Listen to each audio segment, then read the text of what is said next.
Hello दोस्तों, मेरा नाम वकार है। मेरा नाम अली रजा। मेरा नाम आमिर है। आज का यार वीडियो मिला है हमें यार, उसका टाइटल है death threat mafia Sidhu Moosewala and SRK। भाई साहब किंग खान को भी धमकी दे रहे हैं अभी ये। भाई साहब वही है ना जो गरीबों को निपटा देते हैं। अभी तो ये बड़े लोगों को भाई धमकियां दे रहे हैं ना। इतने बड़े बड़े जो गाने वाले उनको धमकियां दे रहे हैं, जो बड़े अदाकार हैं उनको। भाई साहब सलमान खान भाईजान यार, ये तो इन लोगों ने हैरान कर दिया है हमें। यार देखते हैं बिना देरी के। Were there people in your life कि इंडस्ट्री में मेरे ना दोस्त नहीं है मेरे। आप सिद्धू बाजी से मिले थे? That's the man. तो एक टाइम पे गया था आपकी ब्रांडिंग ऐसी हो गई थी कि भाई हनी सिंह यही गाने बदनाम हुए तो क्या हुआ, नाम तो हुआ। I never wanted to sing, never wanted to write. मैं बचपन से सेलिब्रिटी हूँ। Are you scared कि भाई कभी हुआ? सच बताऊं तो सिर्फ मौत से डर लगता है। वर्ल्ड के 7 डॉक्टर लगे थे मुझ पे। 7 फ्रॉम द वर्ल्ड। मेरा केस भी बहुत खराब था। शुरू के 3.5-4 साल तो समझ ही नहीं आया डॉक्टर्स को कि ये तो खत्म है। वॉल्यूम 1 वॉल्यूम 2 में गाने आते थे और बच्चों को मतलब पता नहीं होता, तो हम लोग सब कूल बन के। वो भी मैंने नहीं गाया, उसके ऊपर मेरे ऊपर केस हुआ, मैं कभी बोला नहीं। तो उस टाइम पे आप 4-5 लोग साथ में काम करते थे ना। क्या था उसका नाम? माफिया मैं आज मुंडीर। माफिया मुंडीर की पहली बार बात कर रहा हूँ किसी भी प्लेटफॉर्म पे, मैंने आज तक नहीं करी। माफिया मुंडीर का सबसे पहला आज वेडनेसडे नहीं है बट स्टिल हम आज एक पॉडकास्ट रिलीज करने जा रहे हैं क्योंकि हमारी पूरी टीम एक्साइटेड हो गई ये पॉडकास्ट रिकॉर्ड करने के बाद। So today's podcast is with Yo Yo Honey Singh. तो हमने आज बात करी है मैनिफेस्टेशन के बारे में, कैसे तुम मैनिफेस्ट करके अपने हर वो ड्रीम को अचीव कर सकते हो, क्योंकि मैं भी एक बहुत बड़ा बिलीवर हूँ मैनिफेस्टेशन का और हनी सिंह भी बिलीवर है। उसके बाद हमने बात करी है कि जब हमारी लाइफ में डिप्रेशन आता है, जब हमारी लाइफ में कोई एक मेजर डिसीज आ जाती है, उसके बाद ना लाइफ में कमबैक करना बहुत डिफिकल्ट होता है। बट हनी सिंह को बाइपोलर डिसऑर्डर हुआ, जो वर्ल्ड के बड़े बड़े डॉक्टर्स ने बहुत ज़्यादा एफर्ट मार के उनको सही करने की कोशिश करी और उसके बाद भी नहीं ट्रीट हो रहा था। उस चीज़ को उन्होंने कैसे फाइट करा और कैसे उसके बाद कमबैक करके फिर से बैक टू बैक हिट्स देना स्टार्ट कर दिए। We have spoken about that. And then Punjab में एक बहुत इंटरेस्टिंग चीज़ हुई, और पंजाब में एक इंटरेस्टिंग चीज़ हुई कि उन्होंने एक माफिया स्टार्ट किया, माफिया मुंडीर। पहली बार इंटरनेट पे उन्होंने इसके बारे में बात करी है और बताया कि माफिया मुंडीर क्या था, उन्होंने क्या स्टार्ट किया था, जिसमें बादशाह था, इक्का था और बहुत सारे बड़े बड़े रैपर्स थे जो आज इंडिया में बहुत बड़ी पोजीशन पे पहुंच गए। लेकिन वो लोग सब साथ में क्यों आए थे और उसके बाद सब अलग क्यों हो गए, उस बारे में उन्होंने बात करी है। And in the and the question of the day जो मुझे उनसे पूछना था कि रिसेंटली उन्होंने अपनी सारी कार्स बेच दी। ऐसा क्या हुआ कि उन्हें अपनी सारी स्पोर्ट्स कार बेचनी पड़ी? Watch this episode till the end to find out the answers for all these questions and the inspirational journey of Yo Yo Honey Singh.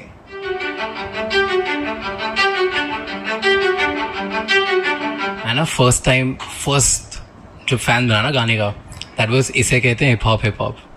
सो वो बिकॉज लगता है कि सबसे अंडररेटेड सॉन्ग है, क्योंकि उसमें एक लाइन है कि मेरे लिए दुआ करो ग्रैमी लेके आ जाऊंगा। राइट, तो do you believe in manifestation? ऐसे बोल देते हो लाइन्स और ऐसे लेके आने की? बचपन से मैंने ऑन है अभी। हाँ बचपन से मैनिफेस्ट करता आ रहा हूँ चीज़ों को और वो होती आ रही हैं और सब कुछ बढ़िया चलते आ रहा है। तो बड़े बड़े सपने देखे, धीरे धीरे भगवान पूरा करता गया।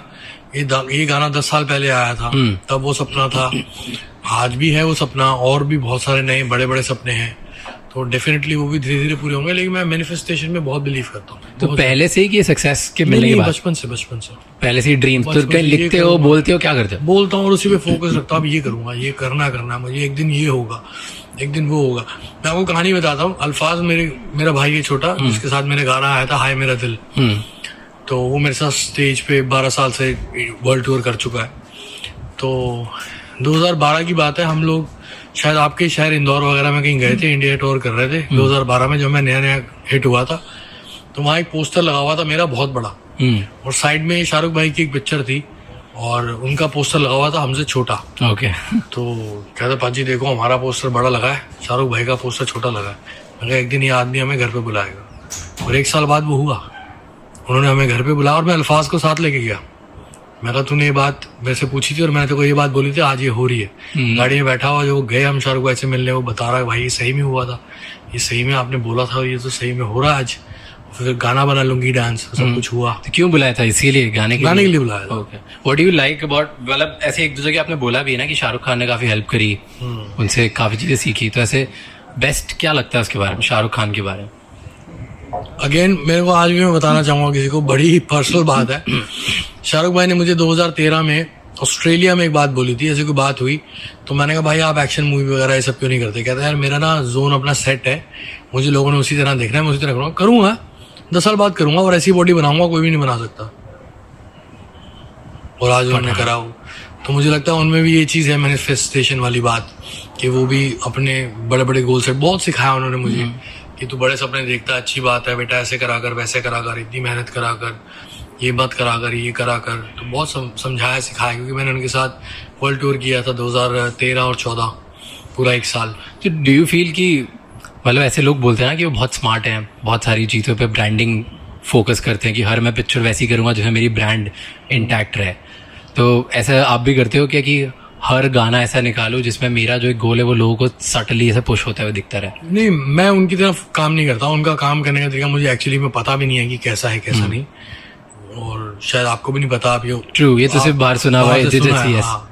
तो मेरा काम करने का तरीका भाई, मैं बिल्कुल सारा काम दिल से करता हूँ और जो मेरा मन आता है मैं वो करता हूँ। जो जिंदगी जीता हूँ, जब मैंने नशे किए तो मैंने नशों के बारे में किया, गाने लिखे, सुपर हिट हुए, पार्टियां करी तो पार्टियों के बारे में, दिल टूटा तो दिल टूटने के बारे में, इश्क हुआ तो इश्क के बारे में। तो जो मैं करता गया वो मैं लिखता गया और गाता गया और लोग उसको पसंद करते गए, तो मैं वही चीज़ें करता हूँ। इनफैक्ट शाहरुख भाई ने मुझे एक बात पूछी तो मुझे सरदार बोलते हो, तो 10 साल पहली बात है, तो कह रहे सरदार तू कैसे काम करता है? मैं कहा भाई मैं दिल से काम करता हूँ। मनी रत्नम, AR रहमान, गुलजार, शाहरुख खान, दिल से चारों ने काम किया था, दिल से बनाई थी, पिक्चर बढ़ गई थी तो दिमाग से भी काम किया गया। तो मेरे को लगा मैं हाँ ये बात भी दम है, थोड़ा सा दिमाग भी इस्तेमाल करना चाहिए। कई चीज़ों में मैं ऑडियो में दिमाग नहीं लगाता, how to package it visually उसमें बहुत दिमाग लगाता हूँ। कैसे? कंट्रास्ट होना चाहिए, कुछ ऐसा होना चाहिए लोगों ने नहीं करा। हॉलीवुड में है कि मैं ही आर्टिस्ट हूँ जिसने गाना देसी कलाकार शूट किया और इतना बड़ा वो हिट हुआ। उससे पहले मैंने 1 साल पहले ब्लू आइज हॉलीवुड बुलेवार्ड में किया था, but that was not a big song but not that big production.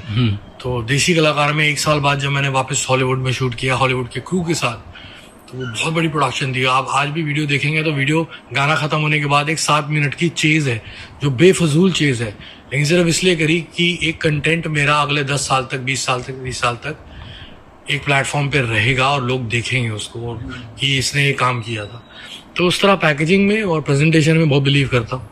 मेरे गाना था डोप शोप ना मारेया करो, है ना भी ना डोप शोप मारेया करो, तो उसका भी जब विजुअल मैंने शूट किया था 2010 में और जब वो रिलीज हुआ था 2011 में, that was a total new visual for ऐसे एनी पंजाबी सॉन्ग। तो ऐसे पुराना डेटा देखते हो कि भाई ये डेटा की वजह से ऐसा चला, या दूसरे लोग के आजकल ट्रेंड्स ऐसे चल रहे हैं, तो ये 2-3 चीज प्रोसेस क्या होती है गाने? टेल मी अ प्रोसेस की। अलग अलग प्रोसेस होते हैं। मतलब अभी जो ये गाना बना है तो अब इसकी प्रोसेस क्या होती है? ऐसा देखते हो कि पुराना क्या चला कि नहीं, सिर्फ अब पैशन से ही निकलता है? जो अपना मन कर रहा है, मैं वही बता रहा, जो जिंदगी जी रहा हूँ वो गा रहा हूँ, वही लिख रहा हूँ। हनी 3.0 एल्बम बनी सितंबर में। I was in love and I was feeling too much romantic and it was love all over my mind, brain, heart and everywhere. So I was just writing romance. उसके बाद मेरा भाई है छोटा लियो पटियाला से, वो मेरे पास आया, उसने एल्बम सुनी, वो बोला भाई इसमें तो पुराने जैसा कुछ भी नहीं है। मैं कहा भाई ये जो मैं कर रहा हूँ मैं वो लिख रहा हूँ, मैं वो चीज़ें नहीं कर रहा अब, तो मैं वो नहीं लिख रहा हूँ। कहता आपको एल्बम को फ्लिप करना पड़ेगा, आपको पुराने ऑडियंस के लिए कुछ ऐसा देना पड़ेगा जो कुछ पुराने स्टाइल का। सिर्फ नागन गाने को छोड़ के बाकी सारी एल्बम रोमांटिक थी। सिर्फ नागन मैंने इस तौर पे रखा था कि मैं रोमांस लेकर आ रहा हूँ, रोमांस विद डांस भी लेकर आ रहा हूँ। मैं it's very tough to make you dance on a romantic song, भाई it's there, it was there. तो मैंने कहा एक गाना मुझे नागन मसाला गाना रखना है जो पुरानी ऑडियंस को समझ में आए और पसंद आए, और एक एक्सपेरिमेंटल सॉन्ग है। फिर Leo said this one Nagan is good, rest everything is good as well but it's too new. Audience accept नहीं करेगी नहीं करेगी, अब तो उसके ऊपर भी एक बहुत बड़ी डिस्कशन है कि ऑडियंस कौन सी रह गई है अब और कितनी बढ़ गई है और कितनी ब्रॉड हो गई है कि 100 लोग हैं तो 100 आर्टिस्ट हैं और 1000 गाने हैं। पहले ऐसा नहीं था। तो कौन सी ऑडियंस आपको एक्सेप्ट कर रही है नहीं कर रही है, वो बहुत बड़ा एक डिबेट का चलते जा रहा है, टॉपिक है एक। तो तो उसने बोला कि एल्बम को फ्लिप करते हैं, तो फिर हमने काफ़ी एल्बम के अंदर हम मसाला डाला। अगले गाने जो आएंगे नागन के बाद बहुत कमर्शियल गाने हैं, तो काफ़ी कुछ नया है, लेकिन मस्त पुराने स्टाइल का भी बहुत कुछ है। अच्छा, मुझे एक बात बताओ कि आपने बोला कि मैं सारे गाने उस पर लिखता हूँ जो मैं करंट लाइफ में जा रहा जी रहा होता हूँ, राइट, जो जी रहे होते हैं। तो अभी करंट चैलेंजेस क्या है? आपने चैलेंजेस पे गाने लिखे हैं? तो बीच में एक फेज आया था जहाँ पे बहुत चैलेंजिंग था। चैलेंजेस पे गाने लिखे मैंने, लेकिन वो भी रिलीज नहीं करूँगा। अच्छा, ऐसा कोई रीजन है उसका स्पेसिफिक? मतलब वो ज्ञान वाले गाने ना वो ज्ञान वाले गाने हैं, और वो सब मेरी वही डॉक्यूमेंट्री आ रही है, तो उसमें बहुत कुछ मैंने शेयर किया पर्सनल लाइफ का, और बुरे वक्त का, जब मैं बीमारी में था, बहुत डिटेल में उसका डिस्कशन है, और सारा सब कुछ सच बोला मैंने उसमें, सब बता दिया। तो वो सब देखेंगे लोग, तो शायद उस डॉक्यूमेंट्री के बाद वो सारे गाने मैं अगर निकालूंगा तो लोग रिलेट करेंगे। अभी तो लोग जानते नहीं हनी सिंह है कैसा। अभी तो हनी सिंह बोलते हैं ये 4 बोतल वोदका पीता है, ये ड्रग्स करता है, ये डबल मीनिंग गाने गाता है, ये पार्टी एनिमल है। मैं वैसा हुई नहीं, वो एक किरदार थे जो आप सब थे, जो ऑडियंस थी, तभी मेरे से रिलेट किया। यार ये तो मेरी बात कर रहा है, यार हम भी अपने से तो शॉट मारते हैं, यार हम भी तो माल ऐसे फूकते हैं। तो तभी जनता ने मुझसे कनेक्ट किया, बट वो मैं नहीं हूँ। तो एक बार जब लोग और मैंने इंटरव्यूज खास दिए नहीं अपनी लाइफ में। अभी मैं पिछले 6 महीने से इंटरव्यूज दे रहा हूँ, नहीं तो मैं देता ही नहीं था इंटरव्यू। तो I was waiting for a platform कि मेरे पास आए और मैं एक कैमरे पे, एक माइक पे सारी कहानी सबको बताऊं, और वो डॉक्यूमेंट्री। बट अभी करंट चैलेंजेस क्या है? Like what do you feel कि एज एन आर्टिस्ट आपके अभी क्या है? क्योंकि हनी सिंह का comeback is a challenge. No, big challenge. Okay, why do you feel it's a challenge? Don't you feel confidence कि यार आपको तो एक्सेप्ट कर लिया ऑडियंस ने, पता है ऑडियंस की बात? नहीं, पता क्या है, अभी ना गाने मैंने हनी 3.0 से पहले भी कुछ निकाले, कुछ चले नहीं चले। जो नहीं चले वो बहुत नए थे, जो चले वो कुछ पुराने थे, पुराने स्टाइल की चीजें थी। लेकिन दुनिया जैसे पागल करी थी ना मैंने 2011, 12, 13, 14 में, वो पागल करनी है वापस से। जो जेनजी है, जो उस वक्त 8 साल के बच्चे थे, 10 साल के बच्चे थे, अब वो 18-20 साल के हो गए।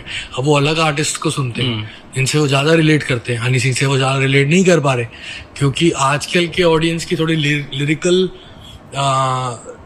सेंस नहीं कहूँगा, लेकिन लिरिकल अंडरस्टैंडिंग थोड़ी सी वीक है as compare to the audience जो 10 साल पहले थी। 10 साल पहले ऑडियंस बहुत स्मार्ट थी, लिरिक्स के ऊपर वो फ्लिप करती थी। हल्का गाना दो तो उनको मजा नहीं आता, उनको ये नहीं कि सिर्फ ग्रूव डाल दिया और वाइब हो रही है। आजकल एक वर्ड चल रहा है जेनजी में, वाइब है यार गाने में। क्या गा रहा है ये पता नहीं क्या गा रहा है, बट वाइब है यार गाने में। सो अब वो ऑडियंस है, तो कुछ वाइब वाले गाने भी निकालने पड़ेंगे। तो that's a challenge. That's the biggest challenge कि vibe बनाना है, and you focus on lyrics. Yeah, lyrics and music. Singing मेरी इतनी खास है नहीं, जो भी मैं तोड़ मोड़ के ऑटो ट्यूनर के साथ गा लेता हूँ वो मैं गा लेता हूँ।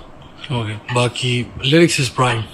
एक बात बताओ, just as a brother, younger brother, I'm asking कि जब when you are successful ना, सब सारे friends होते हैं, yeah, right? When you have a downfall, when you're going through a tough phase, लोग आसपास चले जाते हैं, right? But were there people in your life कि who were there with you? नहीं, बहुत सारे लोग, मेरे यारी दोस्ती, मेरे माँ बाप। ऐसे इंडस्ट्री में कोई फ्रेंड्स है जो रहे? इंडस्ट्री में मेरे ना दोस्त नहीं है, मेरे मेंटोर और गॉड ब्रदर्स रहे हैं, जैसे अक्षय कुमार, शाहरुख खान, बच्चन साहब गॉड फादर रहे हैं। उन्होंने अपने साथ मेरे को खड़े होने का मौका दिया। लोग 30-30 साल से प्लेबैक सिंगिंग कर रहे हैं, बच्चन साहब के साथ खड़े नहीं हो सके, शाहरुख भाई के साथ खड़े नहीं हो सके, नाच नहीं सके, मेरे को इन लोगों ने मौका दिया। तो फ्रेंड्स नहीं है मैं कहूँगा मेरी इंडस्ट्री में, लेकिन ये god brothers and god fathers हैं जिनकी ब्लेसिंग्स बरकरार रही जब मैं बीमार था, जब मैं सीन से आउट था। और आज भी मुझे मैंने बॉलीवुड बिल्कुल नहीं करना था 2022-23 मैं नहीं कर रहा था। मेरा focus independent music scene, Honey Singh अपने गानों पे, अपनी शक्ल पे, अपने म्यूजिक वीडियो पे वापस दुनिया को पागल करेगा, ये मेरा टारगेट था। अक्षय बाजी कॉल्ड मी अब लास्ट ईयर, मेरे को पिक्चर में सेल्फी में तेरा एक गाना चाहिए कि तू अब वापस आ गया है, तू पहले जैसा दिख रहा है, फिट है, खुश है, हैप्पी है, गाने बना रहा है, एक गाना मुझे भी दे। मैं चलो भाई आपको भी गाना देता हूँ। सलमान भाई ने मुझे मौका दिया, अभी किसी का भाई किसी की जान में मेरा छोटा सा रैप है एक गाने में, गाना पूरा मैंने नहीं गाया, छोटा सा रैप है। उन्होंने बुलाया हैदराबाद, शूट करा, मौका दिया। तो ये लोग इतने वाइज हैं और इतने। व्हाई डू यू फील कि इतने लोग हैं, इतने सारे लोग हैं सक्सेसफुल, स्ट्रगलिंग या जिन्होंने मिल गए, उन लोगों को इतनी जल्दी से मौका नहीं मिलता, and you got I'm blessed. इनके साथ खड़ा हो? I'm blessed. That's the Yeah, I'm blessed.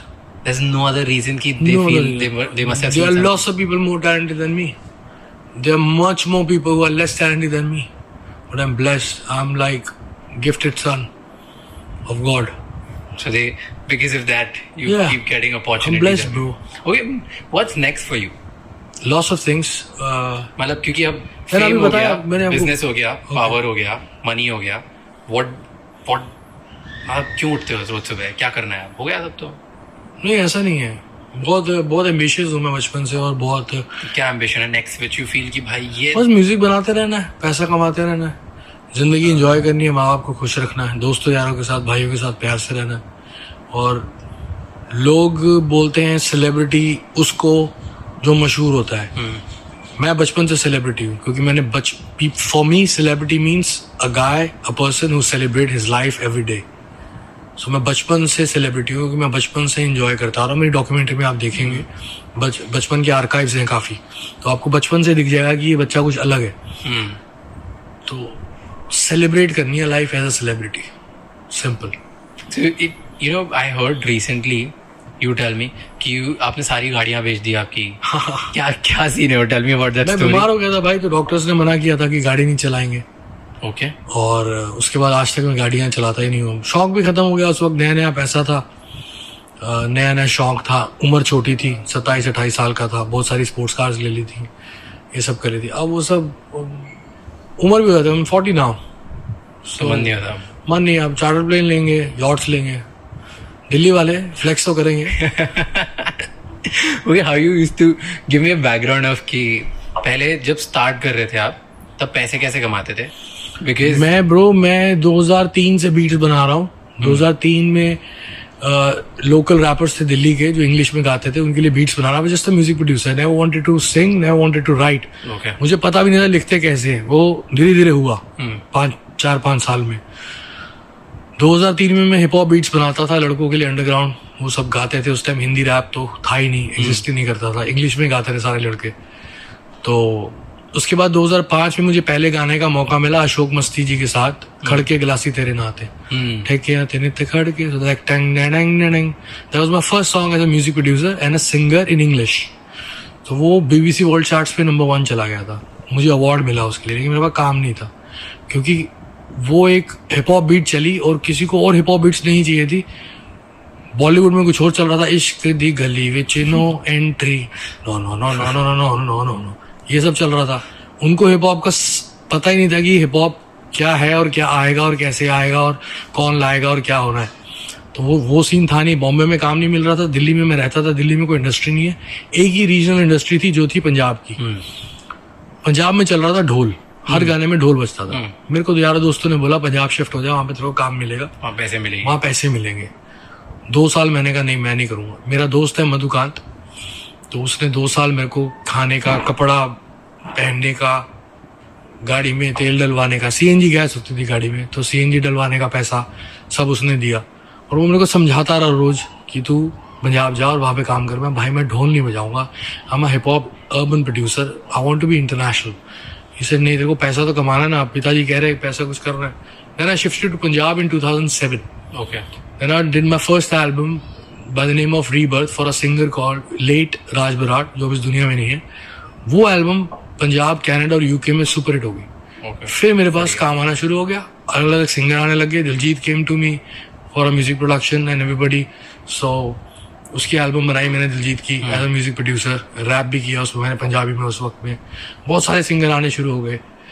फिर कुछ गाने में ऐसे बनाता था जो बहुत अर्बन थे. लिखना शुरू हो गया था मैं, तो वो कोई गाता नहीं था. उसमें गाना बनाया था मैंने ब्राउन रंग. किसी ने नहीं गाया. फिर मैंने जब गाया, फिर तब से मेरी शुरुआत हुई as a solo independent singer. Music producer में था और राइटर और परफॉर्मर की. तब से फिर दुकान चल पड़ी. तो तब वो एक ही एवेन्यू था पैसे कमाने का. हाँ, वो पंजाब एक ही बस से. वही था. और अब कितने एवेन्यू से पैसे कमाने? आप ऊपर वाले की मेरे हर तरफ से आ रहा है. But give me an idea of कि कहाँ से एक आर्टिस्ट कैसे कैसे पैसे कमाता है. सिर्फ आर्टिस्ट नहीं, मेरे पिताजी ये कहते हैं कि जो आप काम कर रहे हो, जो आपकी मेन दुकान है, उसी को रोज खोल के धूप अगरबत्ती करनी है, उसी से पैसा कमाना है. उससे पैसा बचा के कोई छोटी दुकान खोलिए तो उस दुकान पे जाके नहीं बैठना. उससे पैसा कमा के कोई बड़ी दुकान खोली है तो उस दुकान पे जाके नहीं बैठना, उसी दुकान पे बैठना है जिसने बाकी दुकानें दी हैं। तो मेरा prime focus is music and entertainment. मैं सारा पैसा यहीं से कमाता हूँ, मेरा फोकस भी यही है। बाकी कुछ इन्वेस्टमेंट्स हैं बिजनेसेस में, वो सब चलती रहती हैं, वो इतना इंपॉर्टेंट ही है। दैट्स जस्ट लाइक कि ग्रो हो रहा है, चलो हाँ सब कुछ ग्रो हो रहा है। But definitely I want next year probably I gonna start as a producer of films, और उस पर काफ़ी काम चल रहा है। Okay, tell me Punjab. Let's go back to the Punjab days, right? That's where your journey started. Oh man, her amazing. School का बच्चा उल्टे सीधे गाने गा रहा था. That was like the fun times, right? तो उस टाइम पे आप 4-5 लोग साथ में काम करते थे ना? क्या था उसका नाम? माफिया मुंडीर. तो वो क्या था? What was it? ऐसा कुछ नहीं, 4-5 लोग बिल्कुल कभी भी साथ में नहीं काम किए। और माफिया मुंडीर पंजाब से शुरू हुई, और उसमें कौन लोग थे, था क्या वो? Like what was it? एक प्लेटफॉर्म बनाया था मैंने, कोई बैंड नहीं बनाया। Okay. माफिया मुंडीर में जो बाकी लड़के जुड़े वो सब दिल्ली से जुड़े, पंजाब से नहीं जुड़े। पंजाब से जुड़े अल्फाज, एक जे स्टार लड़का होता था, एक मनी हौसला लड़का होता था, एक लड़का था निंजा जो आज भी निंजा के नाम से बहुत मशहूर सिंगर है। और ये लोग सब आर्टिस्ट थे। एक मुंडीर का मतलब होता है bunch of boys, not gangsters, not gangs, bunch of boys. मुंडीर, अब एक लड़का खड़ा होता तो लोग बोलते हैं लड़का खड़ा है, 4-5 लड़के होते हैं लड़के खड़े, यार उधर चलते यार वहाँ लड़के खड़े, यार उधर मत जाइए वहाँ लड़के खड़े। तो पंजाबी में बोलते हैं मंडीर खड़ी है। और mafia is ideology I believe from so many years. Okay. Because बहुत एक डिसिप्लिन्ड तरीके से वो लोग, बहुत मूवीज देखी उनसे इंस्पायर हुआ, और पढ़ा ये वो डॉक्यूमेंट्रीज देखी तो इंस्पायर हुआ। मैं गैंग्स में बिलीव नहीं करता हूँ, लेकिन मैं माफिया में बिलीव करता हूँ। Tell me difference. It's a huge difference. Gangsters, they kill on streets, they fight on streets, they make gang on streets. Mafia, they sit on table with suit, they control them. They control gangsters. They control the streets while sitting at home at a dinner table, while cooking, while sitting in the office. It's organized. They are organized criminals. But मेरा influence crime से नहीं है, उनकी ideology से है। कि वो, और सबसे बड़ी आइडियोलॉजी जो मुझे पसंद थी, जिस वजह से मैं आज माफिया मुंडीर की पहली बार बात कर रहा हूँ किसी भी प्लेटफॉर्म पे, मैंने आज तक नहीं करी। सब मुझे सवाल पूछते हैं, मैं मना कर देता हूँ। कई आर्टिस्ट क्लेम करते हैं कि हमने माफिया मुंडीर बनाई, हम माफिया मुंडीर है। माफिया मुंडीर का सबसे पहला प्रिंसिपल क्या था, और माफिया का सबसे इंस्पायर्ड प्रिंसिपल क्या है जिस वजह से मैंने ये नाम रखा, which is respect your hierarchy. जो लड़के ये बोलते हैं कि हम माफिया मुंडीर में थे और मुझे हनी बोलते हैं, वो माफिया मुंडीर में कभी थे ही नहीं। अगर वो मुझे हनी पाजी नहीं बोल सकते, मैं नहीं कह रहा मेरी इज्जत करो। अगर तुम कह रहे हो तुम माफिया मुंडीर थे, तो तुम हायरार्की के प्रोटोकॉल को तो पकड़ो। तुम कह रहे हनी सिंह था, हाँ हनी सिंह ने शुरू किया था, नहीं हमने शुरू किया था, हनी सिंह भी था, हम भी थे, ये भी था, वो भी था, वो भी था, सब बोलते हैं। मैंने आज तक किसी भी टेलीविजन पे, किसी भी कैमरा के सामने ये बात नहीं बोली। क्योंकि तो फिर अगर आपको कहते हो कि आप माफिया मुंडीर थे, तो आप माफिया मुंडीर की आइडियोलॉजी है which is respecting your hierarchy. ये नहीं कि आप मेरी रिस्पेक्ट नहीं कर रहे, जो मेरे से नीचे वाला, उससे नीचे वाला उसकी भी नहीं कर रहा। इंटरेस्टिंग। सो ये फर्स्ट प्रिंसिपल था, तो उसके बेस पे you made a platform. I just made a platform so that everybody should come, just sing. It's for entertainment, but in a mafia style. Respect the hierarchy. What you make, you share. What you make, you share. कौन सी movie से ऐसा idea आया था? Just want to know. बहुत सारी। Godfather type you saw? Godfather तो बहुत बकवास मूवी लगती है मुझे। Okay. मुझे स्कारफेस बहुत पसंद है, ओके, बहुत ही ज्यादा। और एक मूवी थी Carlito's way, which is not a mafia movie, it's a gangster movie. But उसमें भी अगर आप देखेंगे कि अल पचिनो का जो कैरेक्टर है, जो कार्लितो प्ले किया है उसने, वो गैंगस्टर होने के बावजूद वो बहुत माफिया है। He is in the streets, बस even though his everything is so mafia. So अगर वो बड़ी कुर्सी पे बैठा होता तो कार्लिटोस की जगह बहुत बड़ा माफिया होता। बॉलीवुड में कोई पसंद है माफिया मूवी? बॉलीवुड में माफिया मूवी मेरे हिसाब से हिंदुस्तान के करियर में सिर्फ एक बनी है, वो है मकबूल। मकबूल उस जैसा सिनेमा 2003 में आई थी, विशाल भारद्वाज जी ने बनाई थी। उस जैसा सिनेमा हिंदुस्तान में शोले के बाद बना तो वो बना। मुझे एक चीज़ बताओ, यू नो रिसेंटली अभी ये बहुत फेमस हो गया है कि पंजाब में या हरियाणा में या नॉर्थ साइड में स्पेसिफिकली नॉर्थ रीजन में अगर आप आर्टिस्ट बहुत बड़े बन जाते हो या कुछ भी होते हो so people start threatening you, मतलब आपको ऐसा होता है कि डेथ थ्रेट आते हैं, ऐसा होता है कि हमसे कॉपरेट करो, डोनेशन दो, नहीं तो वो नहीं करे। तो ये रियल होता है कि इट्स पता नहीं, इस बारे में मेरे को ज़्यादा नॉलेज है नहीं, लेकिन ये सिर्फ नॉर्थ के अंदर नहीं है।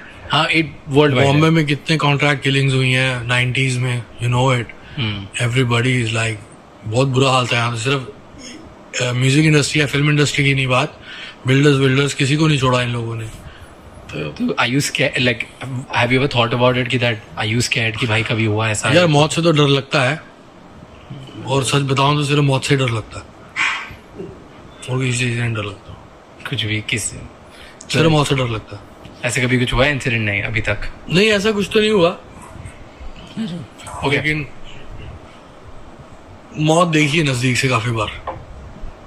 इलैबोरेट अगर आप बता रहे हो तो कोई था यार, वो बड़ा डार्क फेस था, मैं बात नहीं करना चाहूँगा। जब मैं 7 साल बाइपोलर डिसऑर्डर और साइकोटिक सिम्टम्स में घर में रहा हूँ 5.5 साल, तो वो बहुत, मतलब मैं तो एक वक्त पे मौत से इतना डर के भी फियर में चला गया था मैं। फियर सिम्टम्स आते रहे बहुत ज़्यादा, इस लाइट से भी डर लग रहा है, झूमर से भी डर लग रहा है, ये हो जाएगा, वो हो जाएगा, ये हो जाएगा। तो ऐसा लगता था कि होता था कि यार मौत ही आ जाए। तो ऐसा भी हुआ, लेकिन फाइनली वापस है, जाको राके साइया मार सके ना कोई। You know, I have seen that very closely as well, because one of my like very close family members have gone through the phase of this, and in I think one of your interviews you've spoken about कि you used to take a medicine called Shizopin. Yeah, so I've seen that. मैंने उसका repercussions देखे हैं, उसके consequences देखे, so I can understand what you were going through because I've seen such. मेरी documentary में मेरे हिसाब से तकरीबन 12 से 15 मिनट का पूरा सेशन है, जहाँ पे मैं दवाइयों के बारे में बता रहा हूँ और अपने एक्सपीरियंस उसके बता रहा हूँ। और मुझे लगता है कि जितने भी बच्चे मेंटल हेल्थ से वर्ल्ड वाइड जूझ रहे हैं और उसको फेस करेंगे, वो चीज़ समझ में नहीं आती। वर्ल्ड के 7 डॉक्टर लगे थे मुझ पे, 7 फ्रॉम द वर्ल्ड। मेरा केस भी बहुत ख़राब था, केस बहुत ज़्यादा ख़राब था मेरा, और शुरू के 3.5-4 साल तो समझ ही नहीं आया डॉक्टर्स को कि ये तो, इसको बस दवाई खिलाते रहो, सुलाते रहो और खाना खिलाते रहो, दैट्स इट, खत्म है, खत्म। सम How did you come back? Like what? धीरे धीरे हुआ यार, अपने आप डॉक्टर चेंज हुआ मेरा, मेरी लाइफ में कुछ बदलाव हुए बहुत अच्छे। माँ बाप की दुआएं थी, दोस्तों भाइयों की दुआएं थी, फैंस की दुआएं थी कि वापस मेरे को लाना चाह रहे थे। धीरे धीरे ठीक हो रहा था, धीरे धीरे ठीक होने के बावजूद बीच बीच में कुछ गाने बना रहा था। मैंने बीमारी में गाना बनाया, धीरे धीरे से मेरी जिंदगी में आना रीमेक, इंडिया का पहला 200-300 मिलियन था कुछ वो, और फिर दिल चोरी साडा हो गया, की करिए कार्तिक आर्यन की फिल्म में आया था। फिर मैंने थोड़ा और बेटर होके मैंने कहा इंडिपेंडेंट करूंगा। फिर सैया जी मेरा एक गाना आया, मैं मोटा था, चल नहीं रहा था, मतलब गाना चल रहा था लेकिन मजा नहीं आ रहा। धीरे धीरे तो ये थोड़ी थोड़ी चीजों से धीरे धीरे हो गया। ओके, टेल मी, आप सिद्धू पाजी से मिले थे? सिद्धू मैं मिला नहीं, भाई से मेरी 2 बारी बात हुई थी, और वो जब 2 बारी दिल्ली में आया था तो मैं दिल्ली में ही नहीं था, तो उससे मुलाकात नहीं हो पाई मेरी ज्यादा। फोन पे भी बहुत छोटी बातें हुई हैं, मतलब डिटेल बात नहीं हुई खास, कभी इतना क्लोज नहीं था। नहीं था। I wanted to understand his ideology वगैरह, ठीक है। Let's go to your initial phase, okay? क्योंकि तब है ना स्कूल में बड़े वॉल्यूम 1 वॉल्यूम 2 में गाने आते थे और बच्चों को मतलब पता नहीं होता, तो हम लोग सब कूल बन के पूरे सारे boys club used to sing those songs. तो एक टाइम पे गया था कि ब्रांडिंग ऐसी हो गई थी कि भाई हनी सिंह यही गाने गाते हैं, राइट, कि हनी पाजी है तो मतलब वो यही करेंगे और यही गाने गाते हैं। सो ये सोचने के बाद you wanted to turn around your image कि नहीं, गाने तो जो कौन सी इमेज चेंज करी मैंने, कौन सा गाना गा दिया मैंने? इसके बाद काफी पॉपुलर कमर्शियल गाने गा दिए जो बहुत पब्लिक में आप सुन सकते हो, पार्टी कर सकते हो। मैंने तो गाए हुई हैं, और कोई गाना गाया नहीं मैंने। अच्छा, तो volume 1 volume 2 was not a song? Never. Oh, तो उसके साथ एसोसिएशन क्या था? एसोसिएशन इसलिए हुई क्योंकि एना वीना डोप शो मारा करो, बिकिनी में लड़की यॉट पे नाच रही है और मैं उसमें बोल रहा हूँ चक्को चक्को चक्को कोई फ्रेश नहीं हो मिलना। मैंने एक मजाक किया, चक्को चक्को चक्को कोई फ्रेश नहीं हो मिलना। उसके खिलाफ प्रोटेस्ट हुए। फिर एक गाना था एक और, हाँ, बलात्कारी, वो भी मैंने नहीं गाया, उसके ऊपर भी मेरे पर केस हुआ। मैं कभी बोला नहीं, अगर मैं बोलता तो बात वहीं रुक जाती। क्यों नहीं बोला, क्या था सीन? मैंने कहा चल रहा है, मेरे को क्या जरूरत पड़ी, मैं अपना काम कर रहा हूँ। कभी बोला ही नहीं मैं।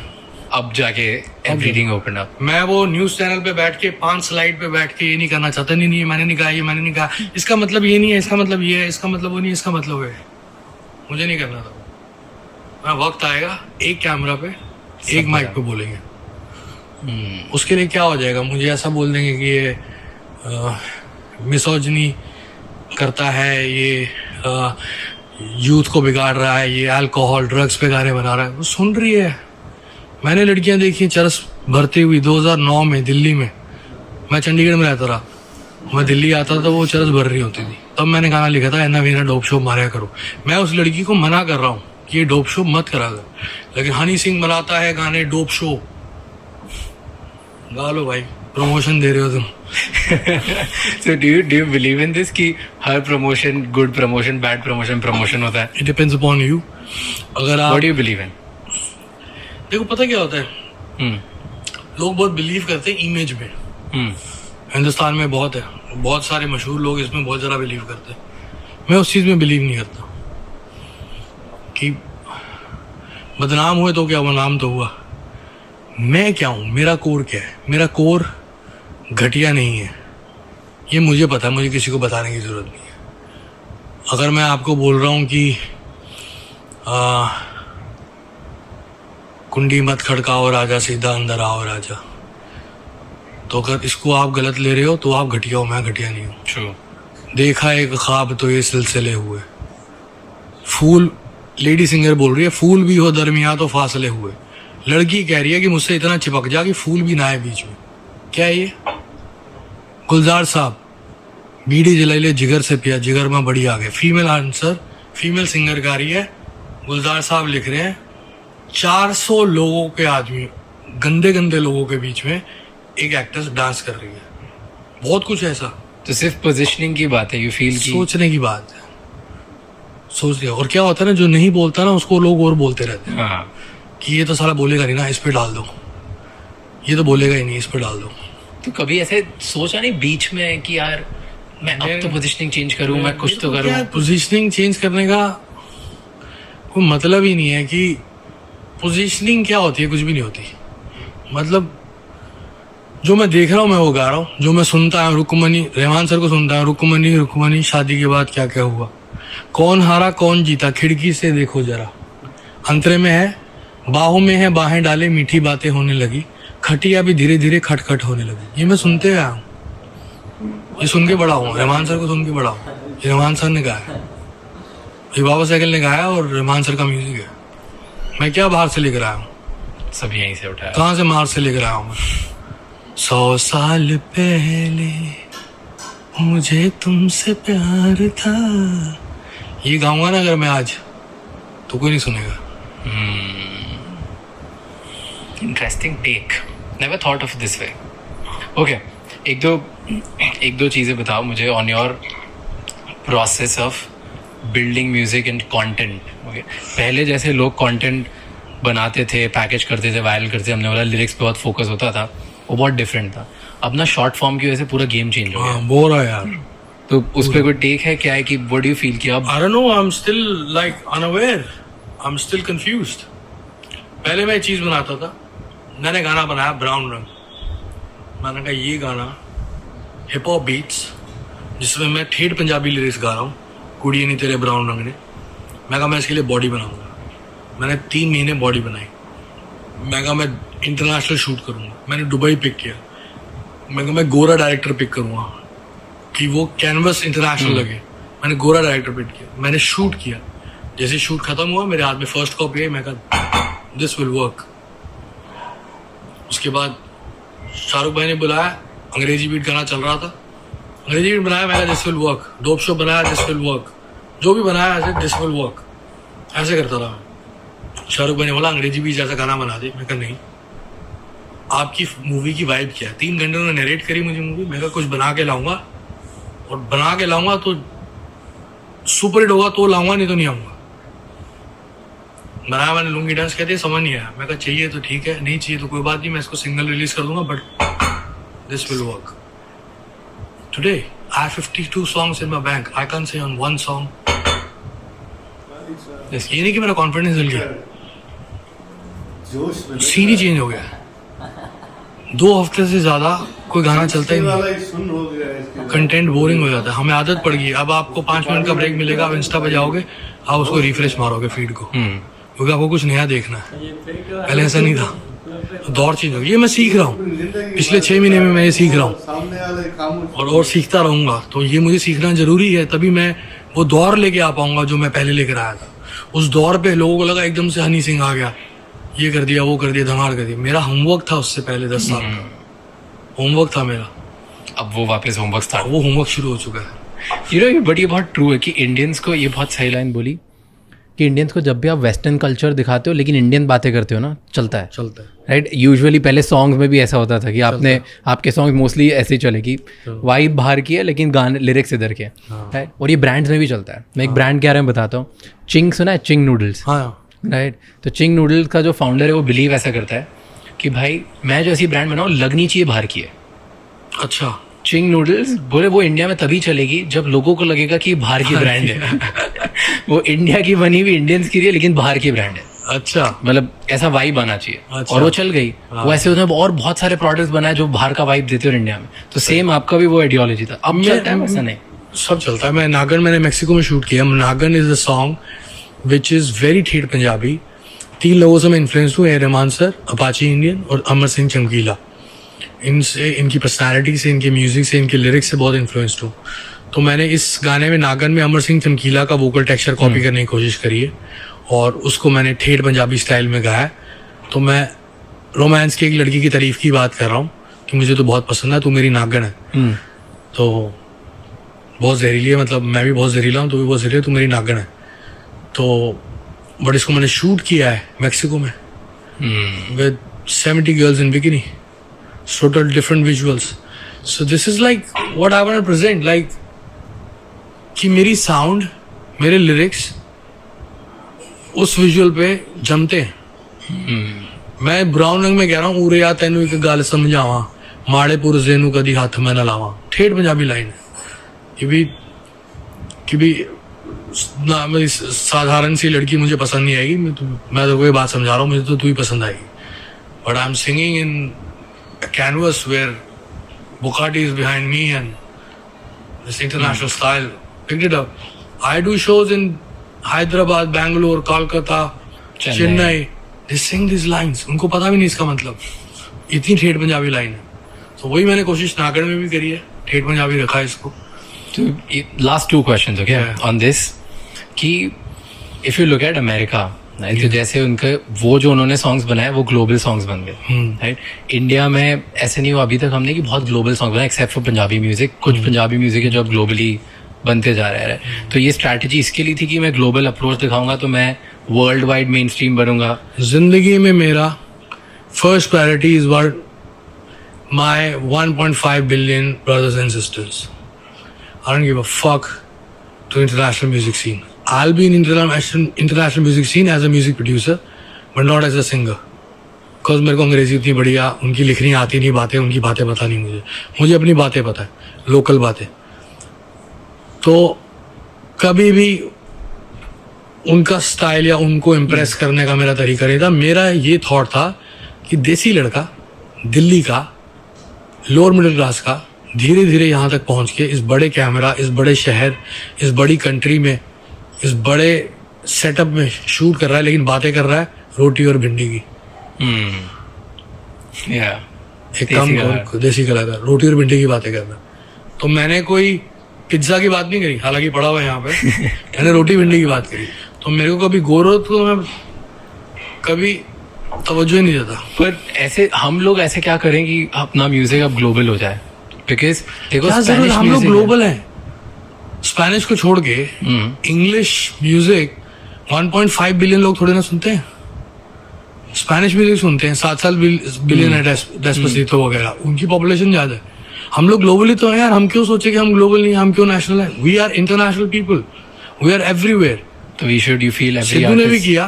सिद्धू को काले सुनते हैं, गोरे सुनते हैं, रिस्पेक्ट हिम फॉर दैट। उसने नहीं गाया अंग्रेजी में, उसने तो बड़े बड़े म्यूजिक वीडियो भी नहीं बनाया मेरी तरह।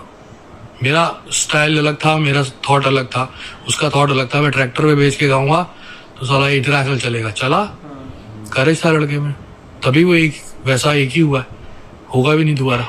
इंटरेस्टिंग। सो हमें फोकस सिर्फ करना चाहिए भाई अपने ऊपर। अपने ऊपर, अपने 1.4 मोदी जी अपने आगे हिंदुस्तान को आगे लेके जाएंगे अपने आप। हमें थोड़ा ना गोरों कालों की रीस करनी है। मोदी जी बोलते हैं ना, हिंदी में बात करते हैं ना, हाँ वो कोई ब्रिटिश एक्सेंट में तो नहीं बात करते, सिंपल आदमी है। That's the man. that's gonna work. Yeah. Okay. Last thing I want to understand from you is कि when जब आपका डार्क फेज होता है, राइट, डार्क साइड होता है, तो सबसे ज्यादा चैलेंजिंग चीज क्या होती है? How do you overcome that? क्योंकि ना लोग उम्मीद छोड़ देते हैं कि भाई मैं वापस आऊंगा ही भाई नहीं, मेरे ना हो गया मेरे है। जिंदगी में मैं जिस तरह का आदमी हूं ना, मैं किसी भी चीज को डार्क नहीं लिया आज तक। आपका कोई डार्क साइड नहीं है? मैं बता रहा हूँ आपको, मैंने किसी भी चीज को डार्क नहीं लिया आज तक, बचपन से लेके आज तक। स्कूल में फेल हुआ, डार्क नहीं लिया, हंस पड़ा। पापा से मार पड़ी, डार्क नहीं लिया, हंस पड़ा। ये हुआ, डार्क नहीं लिया, हंस पड़ा। म्यूजिक में आया, गाने नहीं चले, डार्क स्ट्रगल हुआ, डार्क नहीं लिया, हंस पड़ा। मस्ती करता था, मौज करता था। टच वुड मेरी नेचर ऐसी थी। मेरे दोस्त हैं, अभी 25 साल पुराना मेरा दोस्त है रोहित, मेरा मैनेजर है, मैनेज करता है मेरे को। उससे पूछना, मैं कभी भी डार्क नहीं हुआ, कभी भी डार्क नहीं हुआ। हिट हुआ, कोर्ट केस हुए, टॉर्चरेस्ट हुए, मीडिया बकवास कर रही है, वो बकवास कर रहे हैं, डार्क नहीं हुआ। दारू पीते थे, कहते ये क्या बकवास कर रहे हैं यार, इनको करने दो, ये सब करते थे। लेकिन जब मैं बीमार हुआ, तब मैंने पहली बार देखा कि डार्कनेस क्या है। मैं पूरा चेंज हो गया था। मुझे समझ में नहीं आता बीमारी है क्या। बहुत खतरनाक बीमारी है, बहुत खतरनाक। So you're telling me कि आपने कभी किसी चीज को डार्कनेस ऐसे लिया नहीं until unless ये पर्सनल बाइपोलर डिसऑर्डर जब हुआ। बाइपोलर डिसऑर्डर जब हुआ था, कि बिकॉज यू सेड कि आप कभी डार्क नहीं हो, कभी आपने माना नहीं कि ये डार्क नहीं हुआ, लो नहीं हुआ, लो मतलब नहीं हुआ, कभी वो साइड नहीं था। हाँ। उसके अलावा एक सेकंड चीज पूछ रहा हूँ कि डू यू फील कि खुद की कोई एक चीज है जो ऐसा लगता है कि यार अगर मैंने इसको एम्ब्रेस नहीं करी तो मैं लो रहता हूँ लाइफ में, या खुद से किसी चीज से डर लगता है कभी कि मैं या तो मे बी मतलब आई डोंट नो, मैं ड्रिंक बहुत ज्यादा करता हूँ, स्मोक मैं एक बहुत चीज करता हूँ जिसके लिए मेरे को सब रोकते हैं, मेरे माँ बाप के अलावा, मेरी बहन के अलावा। वो मैं करता हूँ बहुत सारे लोगों पे विश्वास। सिर्फ 3 लोग मुझे नहीं रोकते, ओके हर दुनिया रोकती। सर आप इस पे हिम्मत किया करो, भाई इस पे हिम्मत किया करो। मैं उससे भी नहीं डरता, मैं फिर करेंगे। टूटा भी विश्वास, फिर करेंगे। मैं किसी भी चीज पे नहीं ऐसा नहीं सोचता। कुछ नहीं ऐसा किसी चीज से डरना, कीप ट्रस्टिंग पीपल, आगे बढ़ के करते जाओ काम। Cool, okay, thanks brother. Thank you so much. Okay, one last thing, like fun on the fun side I have, कि जितने हिप हॉप आर्टिस्ट अभी तक हमारे पास आए पॉडकास्ट पे, सब चश्मा पहन के आते हैं, ऐसे क्या सीन है? भाई मैं तो देख, मैं सोता हूँ सुबह 8 बजे, ये सूजी हुई है मेरे, मैं दारू दूरू नहीं पीता अब, लेकिन ये सूजी पड़ी है मेरी। और क्या है कि मैं सुबह सोता हूँ 8 बजे और शाम को उठता हूँ 4 बजे। आज सुबह 8 बजे सो के सुबह का 10 बजे का उठा हुआ।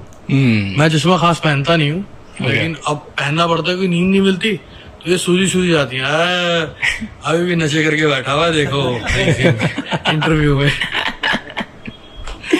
Okay, so that's the only reason for me, that's the only reason. सारे आर्टिस्ट पहन के आते हैं, मैंने वो सबको देखा। स्टाइल होंगे भाई, style। मेरा स्टाइल नहीं है। मेरे को बस ये है कि यार आंखें मेरी सूजी है। इरफान भाई तो अभी स्टॉप ड्रिंकिंग कंप्लीटली? हाँ मतलब ओकेजनली कभी कभी पी लेता हूँ, लेकिन पीछे वक्त तो मैं बिल्कुल भी नहीं की। और बाकी दूसरे सूखे नशे तो 9 साल हो गए बिल्कुल। वो तो दैट यू वो तो were very open about it, हाँ, बंद कर दी।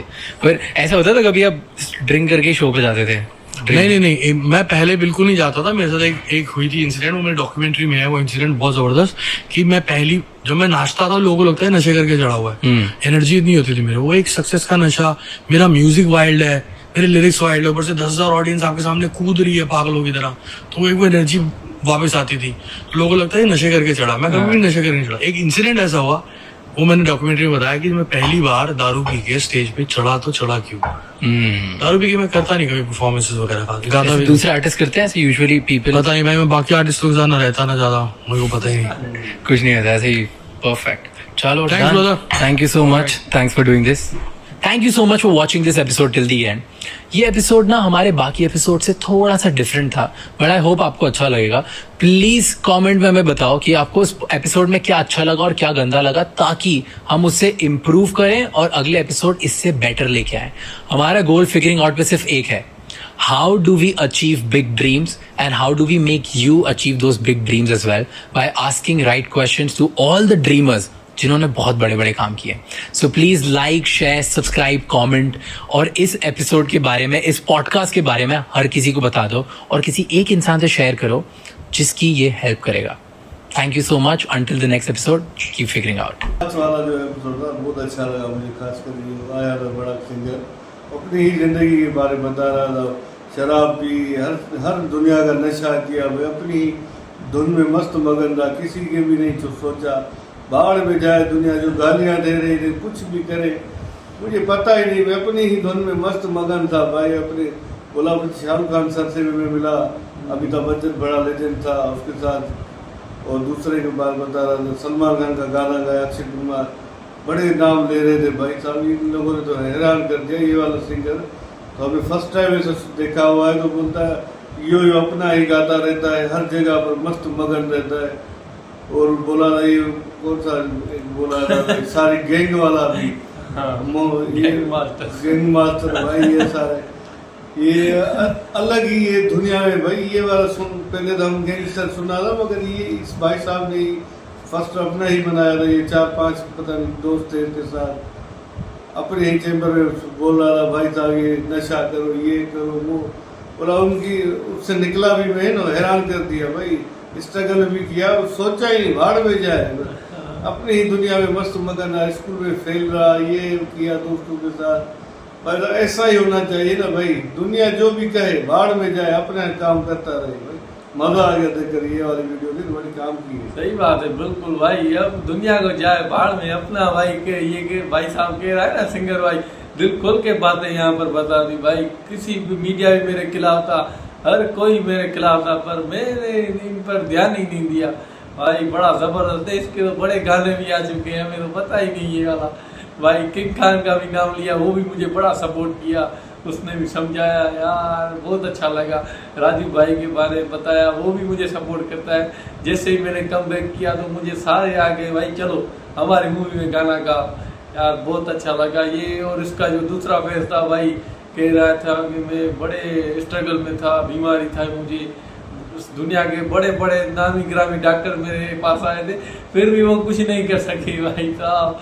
तो ये वाला बंदा है ना, बड़ा दम वाला बंदा है। अभी यहाँ पर जो बातें बता रहा था ना भाई, जबरदस्त। हाँ भाई, ये वाला वीडियो तो बहुत ही अच्छा लगा, खासकर भाई ये सिंगर तो देखा तो पहली बार जिंदगी में देखा है, इतने भाई बीमारी से लड़ा है ना, ये तो बड़ी बात है भाई। खुद की सुनता है, दूसरों को बाहर में जाए, ये फर्स्ट बात ये अच्छी बात है ना। इसने एक भी सच्चाई बता दी ना, बोला ये 2009 की बात बोला था, लड़कियां चरस भर रही थी, उस पर गाना बना भाई साहब। लड़कियों ने बोली यो करता है ना, हम भी ऐसा ही करता है भाई। वो तो अपनी ही दुनिया में मस्त मगन है, वो तो गाना गाता रहता। तुमने नशा क्यों करती, नशे की भाड़ में जाओ, तुमने अपनी जिंदगी बिता।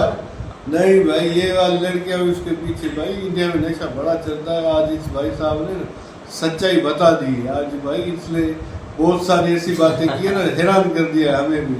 बाकी जो भी ऐसा सुन बंदा होना है ना, जो डिप्रेशन में, इसको ये वाली वीडियो दिखाएंगे, वो सीधा हो जाएगा, एकदम बढ़िया सा हो जाएगा। आज वाली वीडियो थी तो बहुत मजा आ गया देख।